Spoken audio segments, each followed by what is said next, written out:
ಇನ್ನು ಹಾವೇರಿಗೆ ಹೋಗೋಣ. ಹಾವೇರಿಯಲ್ಲಿ ಸೂರ್ಯನ ಅಟ್ಟಹಾಸ ಹೆಂಗಿದೆ ಅಂತಂದ್ರೆ ಅಲ್ಲಿನ ಜನ ಅಕ್ಷರಶಃ ತತ್ತರಿಸಿ ಹೋಗ್ಬಿಟ್ಟಿದ್ದಾರೆ. ಸಿಕ್ಕಾಪಟ್ಟೆ ಬಿಸಿಲು, ರಣ ಬಿಸಿಲು. ಆ ಧಗೆಗೆ ಹಾವೇರಿ ಜಿಲ್ಲೆಯ ಜನತೆ ಅಕ್ಷರಶಃ ಕಂಗಾಲಾಗ್ಬಿಟ್ಟಿದ್ದಾರೆ.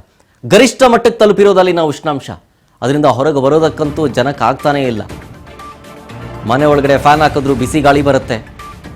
AC ಇದ್ದವ್ರು ಹೆಂಗೋ ಹಿಂಗೋ ಸರ್ವೈವ್ ಆಗ್ಬೋದು, ತಂಪಾಗಿರ್ಬೋದು ಅಷ್ಟೇ.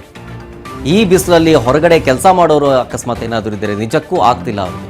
ಗರಿಷ್ಠ ಮಟ್ಟಕ್ಕೆ ತಲುಪಿದೆ ಅಲ್ಲಿನ ಉಷ್ಣಾಂಶ. ಮೂಕ ಪ್ರಾಣಿ ಪಕ್ಷಿಗಳಿಗೂ ಕೂಡ ಈ ಬಿಸಿಲ ಜಳ ತಟ್ಟಿಬಿಟ್ಟಿದೆ. ಪಾಪ ಆ ಮೂಕ ಪ್ರಾಣಿಗಳ ರೋದನೆ ಕೇಳೋರು ಯಾರು? ಹನಿ ಹನಿ ನೀರಿಗಾಗಿ ಕಣ್ಗೆ ಇಟ್ಬಿಟ್ಟಿದ್ದಾವೆ ಅಸಹಾಯಕ ಜೀವಿಗಳು. ಒಂಥರ ಈ ಬೆಂಕಿ ದಗದಗನೆ ಹೊತ್ತಿ ಉರಿಯುತ್ತಲ್ಲ, ಅದರ ಶಾಖ ಬರುತ್ತಲ್ಲ, ಹಂಗಿದೆ ಇಲ್ಲಿನ ಬಿಸಿಲು. ಏಲಕ್ಕಿ ನಾಡು ಅಂತ ಕರಿತೀವಿ. ಏಲಕ್ಕಿ ನಾಡು ಅಂತ ಕರೆಯುವ ಆ ನಾಡಲ್ಲಿ ಅಗ್ನಿ ಅವತಾರ ಯಾವ ರೀತಿ ಇದೆ ಅಂತಂದರೆ ನಿಜಕ್ಕೂ ಊಹೆ ಮಾಡ್ಕೊಳ್ಳೋದಕ್ಕಾಗಲ್ಲ. ಜಿಲ್ಲೆಯ ಹಳ್ಳ ಕೊಳ್ಳಗಳು ಬರಿದಾಗ್ಬಿಟ್ಟಿದೆ. ಕುಡಿಯೋ ನೀರಿಗೆ ಹಾಹಾಕಾರ ಆಗಿದೆ.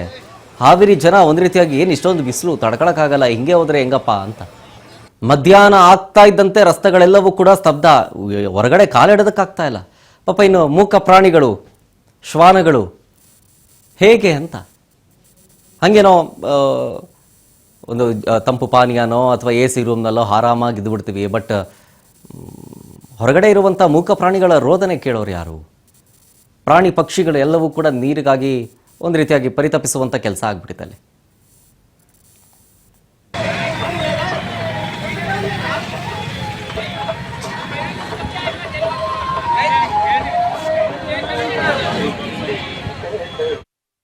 ಕಾರ್ಯಕ್ರಮವು ಬೆಳಗ್ಗೆ 8 ಗಂಟೆಗೆ ಪ್ರಾರಂಭವಾಗುತ್ತದೆ.